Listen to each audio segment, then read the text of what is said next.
Hey folks, we're back. We're back. We are back. We are back. Wow. This is very, very annoying. What a day. What a day it is. Wow. Well, we're back. I was reading to you from Getting Rich Without Capitalism, the chapter on the concepts of Bonapartism, on the concept of Bonapartism. Then I guess I had a brief Wi-Fi outage or something. Very frustrating, you know. The provider, it frequently happens. It just goes down. I don't know what the deal is. Very, very frustrating. But I'm back. I'm here to talk to you all. I love you all. We got plenty to talk about here. So much going on in the world. What is going on? What is happening? I had plenty I wanted to talk about. Very frustrating to have your live stream go down in the middle of a live cast. Very frustrating. Just a temporary little glitch. All of a sudden, no Wi-Fi. Don't know what was happening there. Crazy times. I hope you all are still with me. That was deeply, deeply frustrating. Life goes on, though, right? Live and learn. Live your life. Who all's with me still?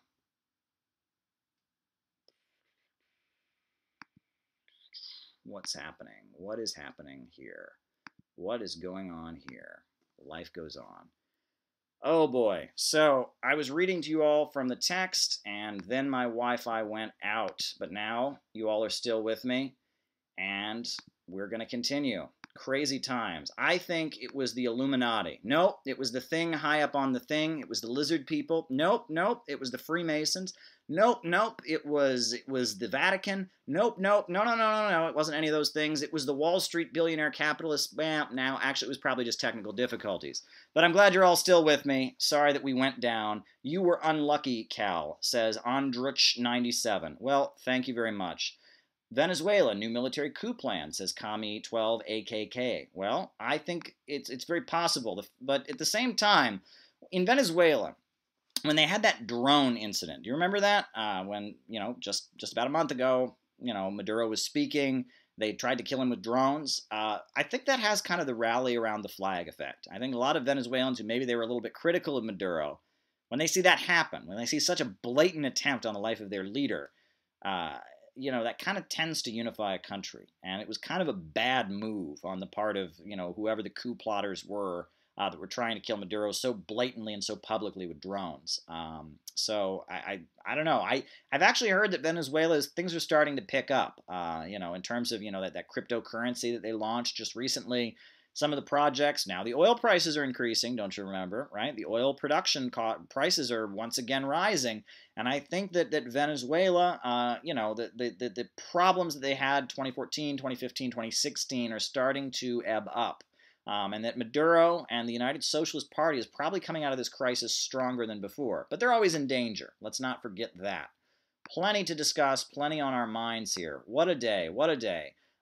Yes, I need to get a new wireless router. That was just cheap. That was just unbelievable. It's just my Wi-Fi connection goes down, and it's like I'm just fooling around. I'm connecting, reconnecting. All of a sudden, I'm back on. Unbelievable. I've been after my provider for, they say that they owe me a new wire, whatever it's called, the thing in the wall that makes the internet come out or whatever. They owe me a new one. I'm not getting it. I'm frustrated. Some of that capitalist efficiency, right? What's going on? A lot of communists recently have been talking about the possibility of a revolution in Turkey. What would be the current economic crisis? What are your thoughts on that? Well, Turkey is an interesting situation because Erdogan is, he was a big supporter of trying to overthrow the Syrian government. Erdogan, he came to platform. He was kind of a conservative, it was this Islamic thing. There was the attempted coup that he blames Gulen for, the religious leader Gulen, who is in exile living in the United States. But Erdogan seems to be engaging in conversations with Russia and China about how to stabilize Syria and bring the war to an end. So in terms of a revolution, I don't see any rumblings of a revolution, but would there be a possible coup attempt against him once again? Yeah, that could be possible. But in terms of a revolution from below, the people of Turkey just rising up, I don't see it happening, unfortunately. I don't see that kind of thing happening. I see a level of division and instability in Turkey, but I don't think it's anywhere near a revolutionary situation at all, really. And I see Erdogan being pushed, to align himself reluctantly to basically basically to not be part of Western destabilization campaigns, however reluctantly that might be.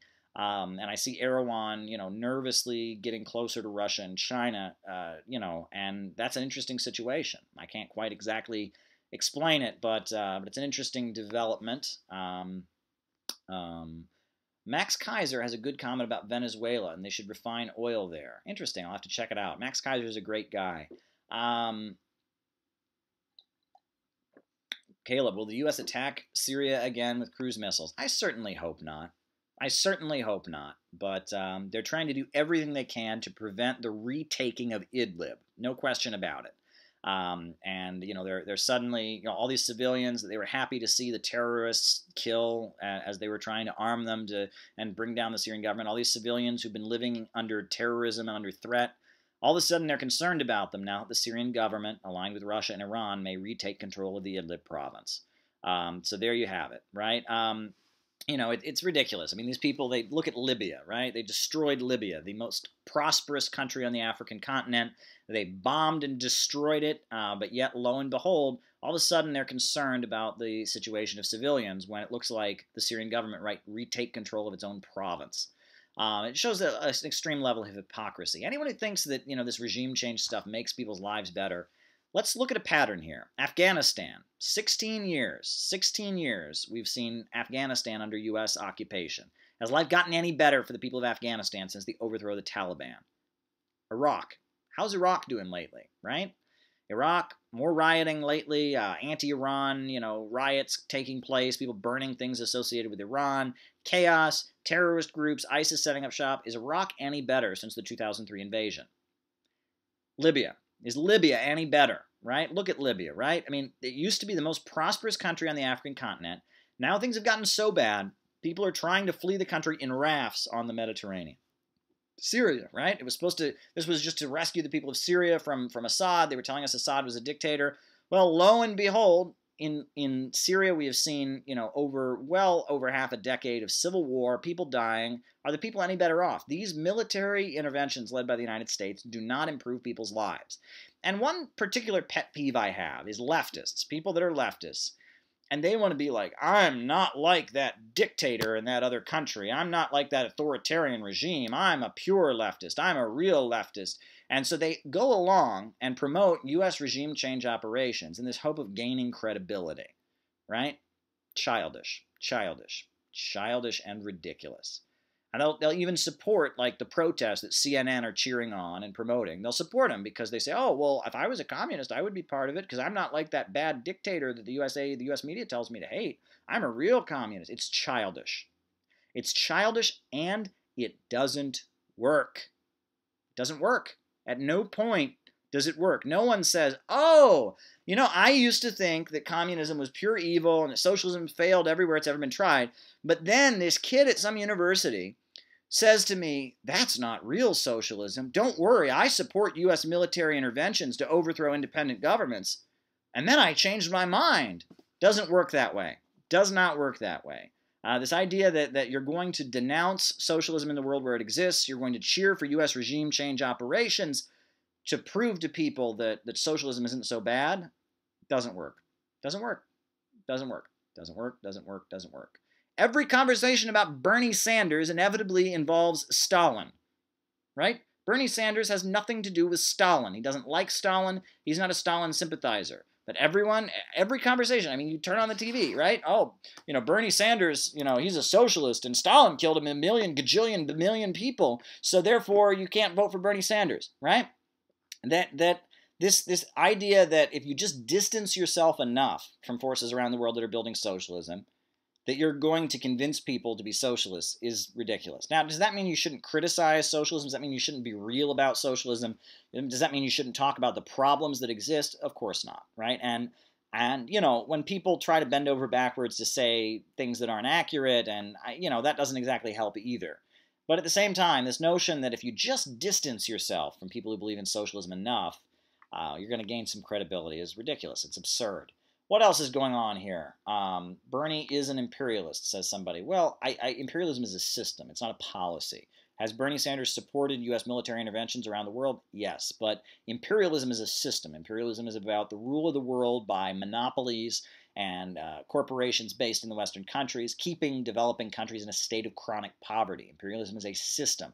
It's not a policy. So Bernie Sanders has advocated and been a supporter of military interventions and policies done to uphold the order of imperialism, but he himself, to call him an imperialist is to not understand what imperialism actually means.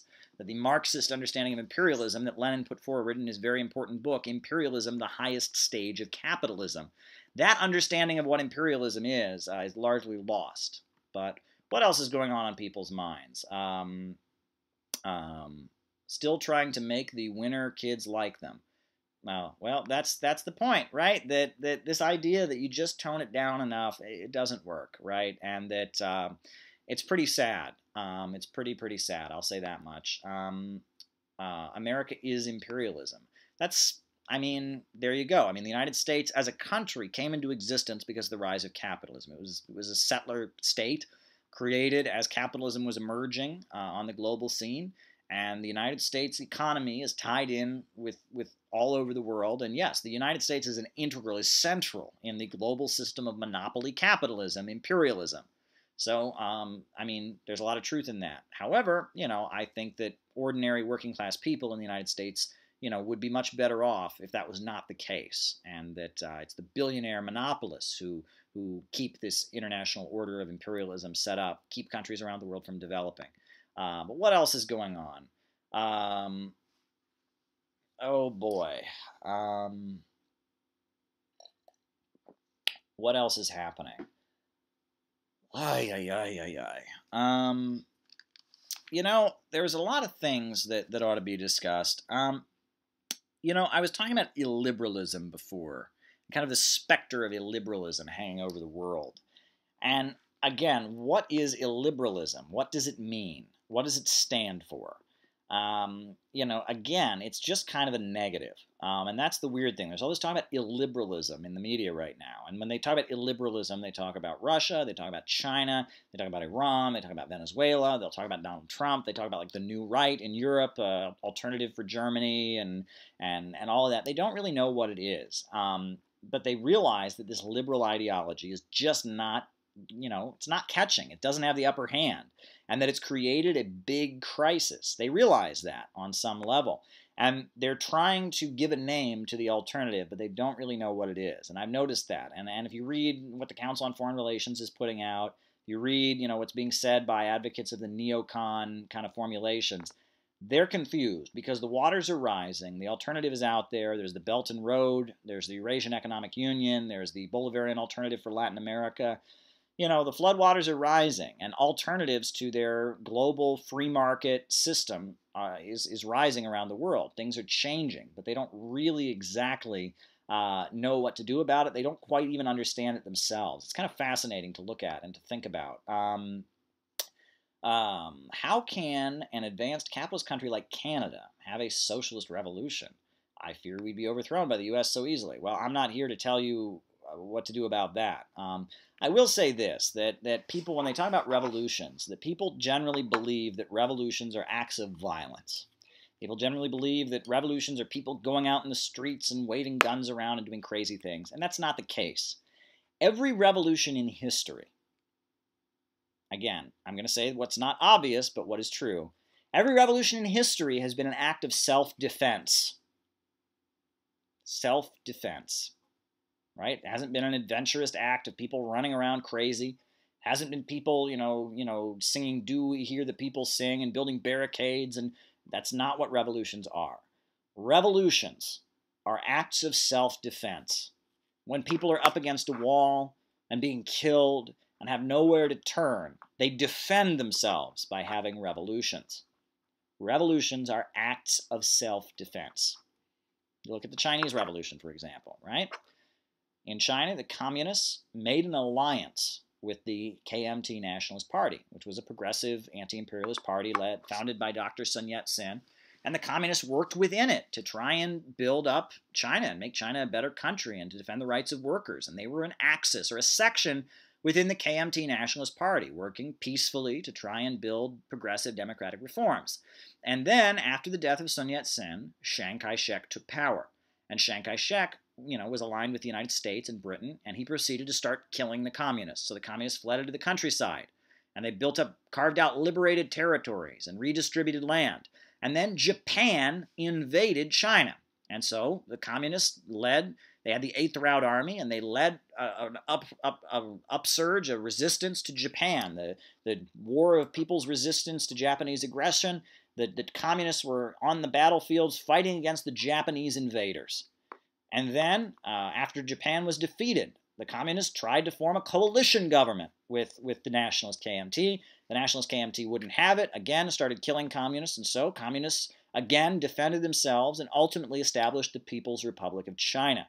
The Chinese Revolution was not adventurism, it wasn't people acting crazy, it was self-defense, right? The Russian Revolution, again, there was an uprising against the Tsar that was supported by some of the most rich and powerful people because the Tsar was losing World War I and the war was not going well. The Tsar was brought down, and then there was a section of society, people didn't want to continue the war. And Kornilov, military general, was trying to seize power and become like the dictator to continue aggressively fighting in World War I. And the forces in Russia that were opposing World War I would have been basically exterminated if you were against the war. And so, the Soviets and the workers and all these people that didn't want to continue the war, these workers' councils that had been formed, defended themselves from the Kornilov reaction, from General Kornilov becoming the military dictator and continuing World War I, and they established the Soviet Union. You can go down the line. Revolutions are always acts of self-defense. They're not adventurous acts of violence. They are acts of self-defense. When people have no choice, when people are threatened, when their basic democratic rights are being threatened, when people are up against a wall, and just the iron heel, as Jack London, the famous American socialist novelist who also wrote Call of the Wild, the iron heel that he wrote about in his science fiction socialist novel, when the boot of capitalism is coming down onto people's necks, when they don't have the ability to struggle peacefully, and they don't have the ability to vote and try and implement progressive reforms, when everything is being taken away from them, when their lives are in danger, people defend themselves. They defend themselves, and that's what socialist revolutions are.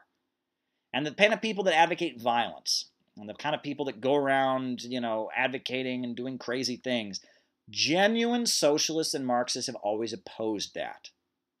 Read Lenin, what he wrote about it.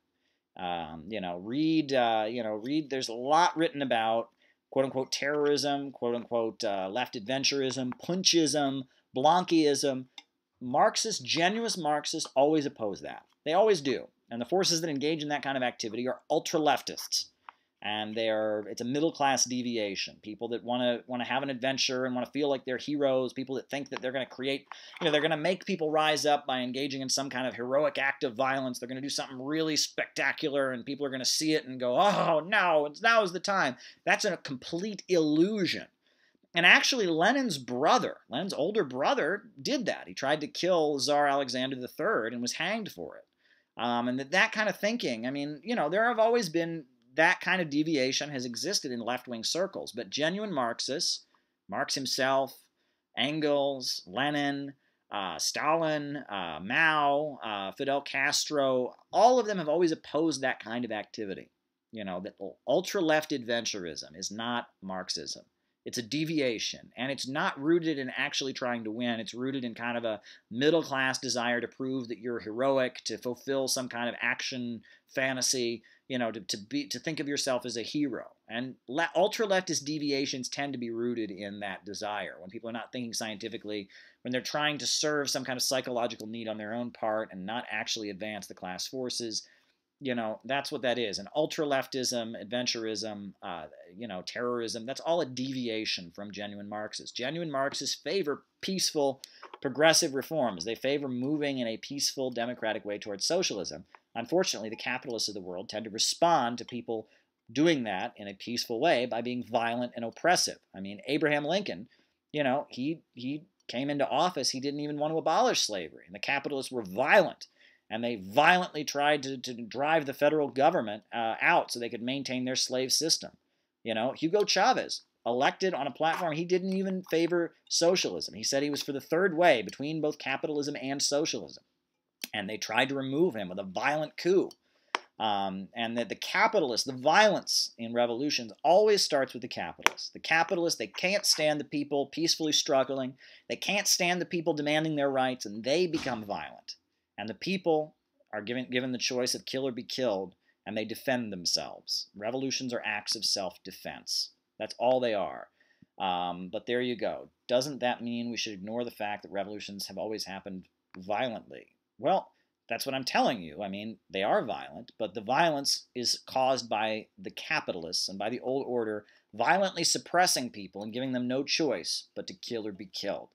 And folks, I really, really, really hope nothing like that ever happens in the United States, right? Situations like that are not pretty. It might seem like an action movie, it might seem really exciting, but if you talk to people who actually lived through violent revolutions, they are awful, awful traumatic experiences.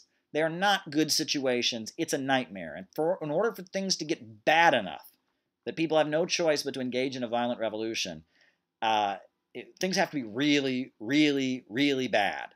And I don't want things to get that bad. I would like the USA to move forward in a progressive, peaceful, democratic way. I would like it if people in the United States were to awaken and gradually, start moving the country in a socialist direction and be sensible. And I would, anyone who says they want a violent revolution is not a healthy person. Maybe they just need to grow up, maybe they're just immature, or maybe not. But if you go around saying, I want a violent revolution, you're a lunatic. Well, you're not a lunatic. Maybe you just don't understand the way the world works. But genuine Marxists, scientific Marxists, people that actually want to make a better world, do not favor a violent revolution, are not trying to create a violent revolution. And people that are, and people that romanticize violent revolutions, maybe they're just out of touch with reality, maybe they're trying to fulfill some psychological desire they have to be a hero. I don't know what it is, but it's not Marxism. Marxism favors a peaceful transition toward a socialist society. Unfortunately, Marxists also understand that capitalists are so violent in trying to preserve their power that unfortunately people are forced in some situations, like in Russia in 1917, like in China in the 1920s and 30s and 40s, that people are forced to defend themselves when they have no other choice, when their rights are being taken away, when they're being killed. People have the right to not be killed. That's different. That's very, very different. But anyway, that's the point I wanted to make, and that I don't go around advocating a violent revolution. I really don't want a violent revolution. I think a violent revolution would be an absolute nightmare, because it is. If you look at what happens in violent revolutions, not good at all. Not good at all. And if you want to call me a revisionist and say I'm, oh, he's a sellout and a phony, well, you can go ahead and do that. But I'm just telling you the absolute truth here.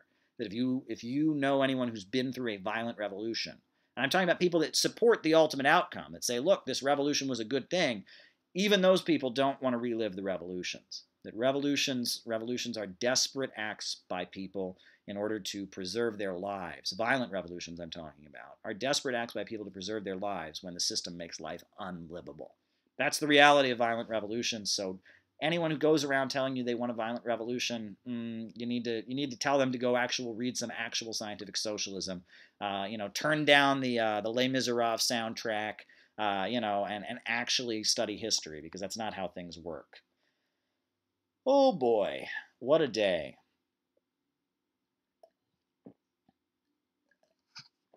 Oh boy, what a day, what a day, what a day.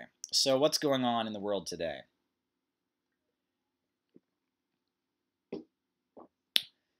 Now, somebody was asking me about Nepal. And Nepal is a very interesting situation because, Nepal, you had for a long time in the countryside of Nepal, you had the People's War that they called it. The Communist Party of Nepal, Maoist, was out in the countryside, seizing liberated territories. And then you had this party in Nepal that was the Communist Party of Nepal, UML, the Communist Party of Nepal, United Marxist-Leninists. They were in the cities, and they were, in the government. And then you had the Worker and Peasant Party of Nepal that was building trade unions. And it was, but then you'll remember that the king of Nepal was toppled. There was a revolution. They had an election. The Communist Party of Nepal, Maoist, won the election.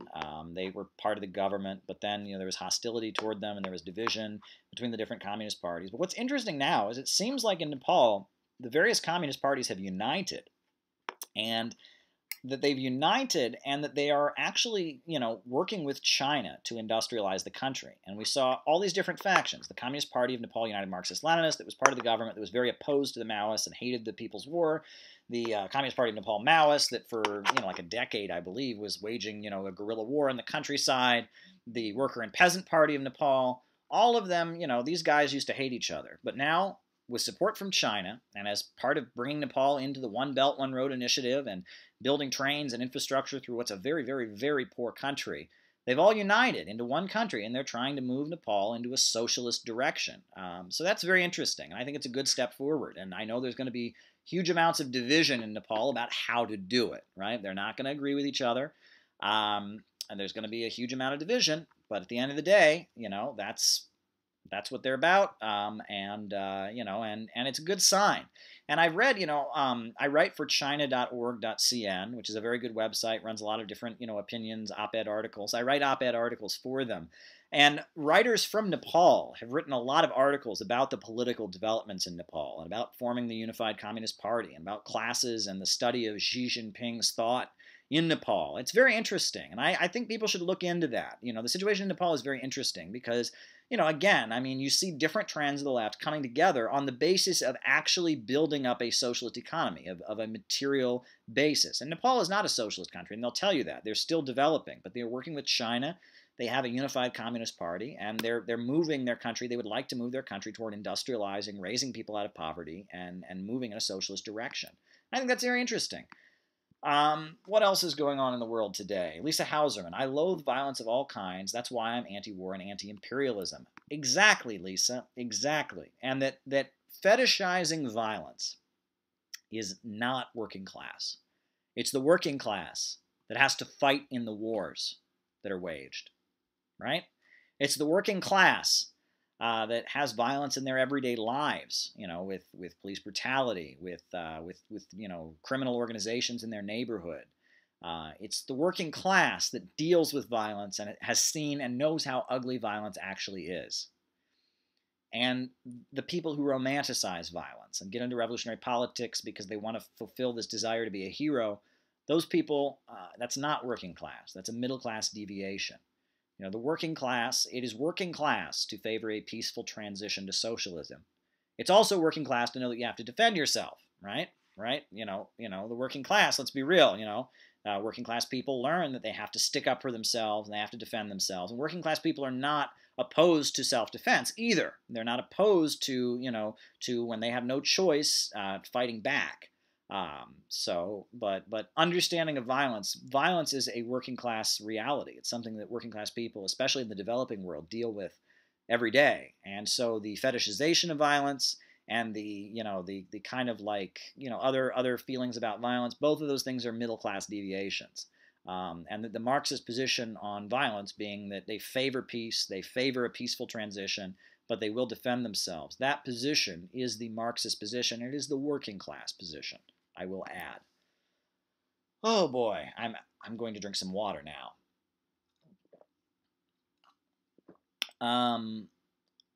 Oh boy, what is going on? So much we can talk about going on today.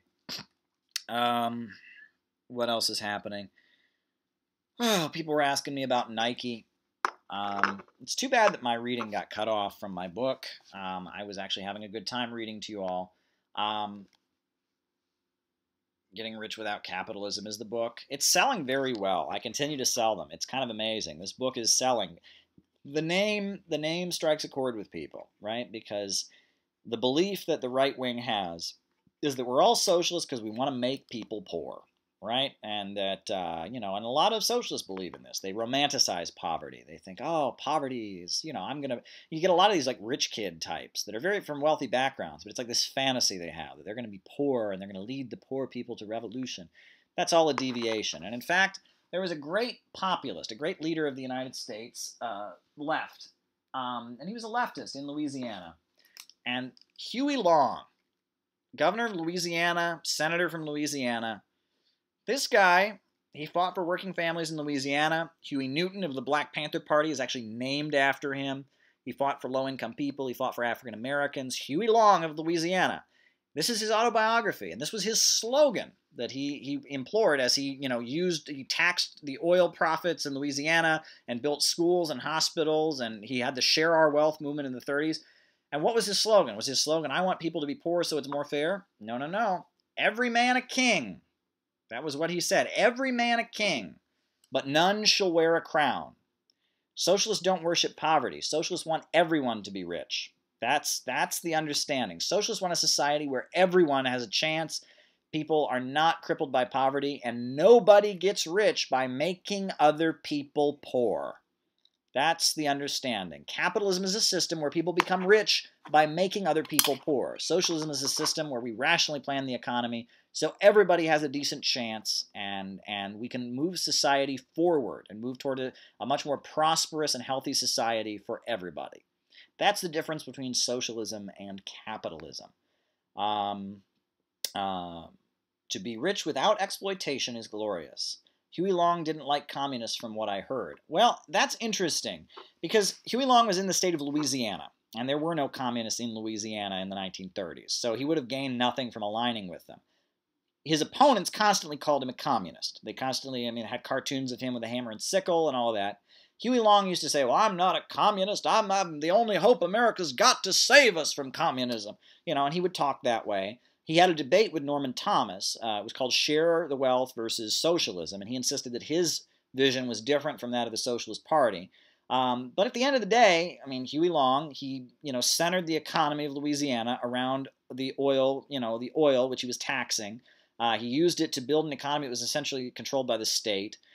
He enabled a lot of African Americans to start voting, which in a Jim Crow state at that time was huge. He enabled African Americans to become nurses. He provided schools. He wiped out illiteracy in the state of Louisiana, right? A literacy program, the kind of thing that, Fidel Castro did when he first came to power. Huey Long, he was not a member of the Communist Party. He wasn't aligned with it. And at the end of the day, one of the problems is at the end of the day, Roosevelt had aligned himself with the Standard Oil Company and with the Rockefellers. Huey Long became powerful in Louisiana by fighting against Standard Oil Company and the Rockefellers. He kind of built an alliance among the capitalists of Louisiana, a Bonapartist alliance, against the Standard Oil Company. Took power on that basis and eventually, started moving. And so he was an enemy of Standard Oil. Roosevelt was aligned with Standard Oil against Henry Ford and the Morgans and all the other capitalists. So it was like they had made Bonapartist alliances, and Roosevelt, who was progressive and anti-fascist, was on one, was aligned with one section of the capitalist class. Huey Long, that was very, very progressive, socialistic and social democratic, was aligned with another section. But because the Communist Party aligned itself with Roosevelt, often you would get them accusing Huey Long of being a fascist. But show me one speech where Huey Long is ranting against African Americans. I've never seen it. Show me a speech where Huey Long is giving anti-Semitic rants. I've never seen it. In fact, the Ku Klux Klan hated Huey Long. Huey Long's entire career in Louisiana politics began fighting against the Ku Klux Klan and protecting the rights of Roman Catholics. Louisiana has a lot of Roman Catholics in that state. It's the only state in the country that doesn't have counties. It has parishes because he was fighting, and it was a lot of Roman Catholics in Louisiana. Huey Long, his entire career was helping low-income people, helping the African-American community. He had African-American ministers that were leaders of the Share Our Wealth movement in Louisiana. And that Huey Long, he was a progressive, and that, for him to join the CPUSA wouldn't have made any sense. But from Congress, he was an anti-imperialist. When he was in Congress with the Share Our Wealth clubs, he was constantly fighting against U.S. military interventions in South America. He was a progressive, and he was very much a socialist, but he was homegrown. He wasn't aligned with Russia. He wasn't aligned with China. It was socialism with Louisiana characteristics, right? There's an interesting book, Greg Palast compares Huey Long to Hugo Chavez. And that's true that Huey Long took power on a platform just of opposing one big oil company. Standard Oil, based in Wall Street, New York, was ripping off the people of Louisiana. They were getting poorer while this Wall Street oil company was getting rich off their oil. And he united the people of Louisiana, built kind of a class collaborationist bloc in Louisiana against Standard Oil Company, took power, and eventually created an economy that by the time Huey Long was shot, when he was killed in 1935, at that point, basically, the government controlled the economy. You couldn't have a small business without the government's approval. The government, controlled most of the resources in the economy. And they had done amazing things. They had wiped out illiteracy. They built all kinds of hospitals, all kinds of roads. It was just What Huey Long did for the people of Louisiana was amazing, and that's why his statue is up all over Louisiana.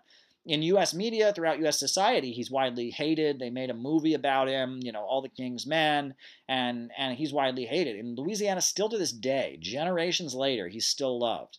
He built the university, Louisiana State University. He did more for the people of Louisiana than anybody else. And ultimately, he was becoming a very powerful figure in American politics. He was going to run for president, and he was killed. And there's a country song about Huey Long that came out at the time, and back after he was killed, and it's called "The Death of Huey Long." The opening line of the country song that was popular, that supporters of Huey Long sang as they were mourning his death. Oh, they shot Huey Long in Louisiana as he walked down those Capitol steps. Yes, they killed Huey Long in Louisiana, where he took on the capitalists. Right? Huey Long was anti-capitalist. He was for an economy run and organized to serve public good and not for profits. Huey Long was a progressive, and Huey Newton is named after him. The African American community wildly loved Huey Long because they, as low-income people in Louisiana, benefited from his reforms, and Huey Long fought against the Ku Klux Klan and the segregationists and all of that. And when there was a coup attempt against Huey Long, the people that wanted to overthrow him kept comparing him to Abraham Lincoln and kept saying that he was just like one of those northern carpetbaggers. They hated him.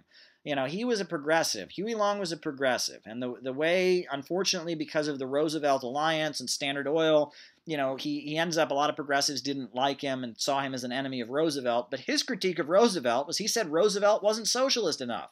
Roosevelt, didn't go far enough to build socialism and help working people. And you can't, fascism and fascism is about inciting people against each other. It's about violence, bigotry, tearing people down, mass destruction to preserve capitalism. Huey Long was all about building bridges, building hospitals, building schools, helping people, increasing wages, bringing people together.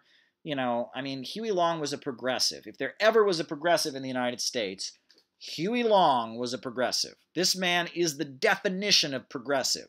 Huey Long. Every man a king, but none shall wear a crown.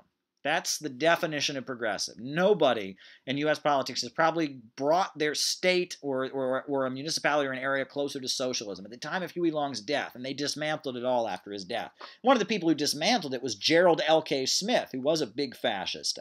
But regardless, at the time Huey Long was running Louisiana, it was very much a state-controlled economy. They were using the oil money to basically build an economy that was centered around the government, where production was planned according to need. And the results were economically very, very good in terms of eradicating illiteracy, in terms of eradicating poverty, in terms of development. He did a lot for the people of Louisiana by taking control of the economy and building up, a powerful state apparatus to force the economy to work in a rational way. But there you go. But what is going on in the world today? Someone mentioned Paul Robeson. That's a very interesting figure. I like Paul Robeson a lot. This was somebody from New Jersey, and he was an African American. He was a star football player. He was a star actor on Broadway. He joined the Communist Party, was active for civil rights, was attacked for it. The FBI went after him. You can read all about Paul Robeson, very exciting figure from the 1950s and 40s and 30s. He was a celebrity, an African-American celebrity, star football player, star on Broadway, who became a communist and became, a defender of the Soviet Union, stood up to the House Un-American Activities Committee. Paul Robeson was quite exciting. I got to give a talk out at Rutgers, and I remember, the university there, they honor the fact that Paul Robeson was from there, cultural figure who defended Marxism and socialism. Quite interesting stuff. Well, folks, we've been going since 5. It's 6:45, so I'm going to wind it down here. But I'm going to wind it down. Sounds like Henry Wallace. Yes, Henry Wallace was another very, very good figure. Don't agree with him. Henry Wallace was a big supporter of Israel. He was wrong on that point, but Henry Wallace was very much a progressive. But I'm going to wind it down, folks. Sorry about the break we had, the interruption, shitty Wi-Fi service. But other than that, it's been a good day. I love you all. You all are my friends. It's been a fun afternoon chat we've had here, entering the evening. Wake us up when September begins. It's time for the people of the world to wake up and demand jobs, housing, and education. Let's have the economy organized to serve public good. I love you all. Thanks for sticking around, even though we had the technical difficulties. Bless you all, and have a wonderful